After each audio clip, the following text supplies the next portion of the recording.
जय जगन्नाथ सांग मैंने गुड मॉर्निंग एवरीवन मु आपणकर एलिना मु आपण मानक welcome करुच्ची more second mini blog को। आज मोर क्लास थिला सकाळे से सकाळ उठी रेडी हो बाहरी जाइली कॉलेज को। कॉलेज से पहुँची मु सब क्लास करी फेरी आसी रूम को आसी मु आरंभ कर मोर रोसई। आज मोर रोसई पणस कठा तरकारी। आपण मानक पणस कठा तरकारी किपर लगे आपण मैंने मत कमेंट मध्यम जनइबे। पणस कठा तरकारी मुझे प्रथम एक मसला प्रस्तुत करी।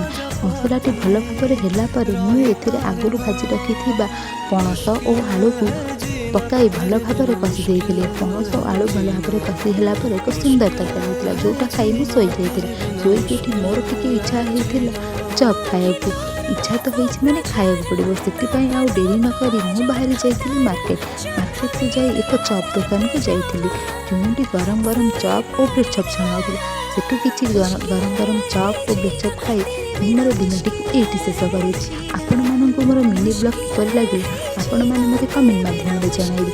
रही नमस्कार।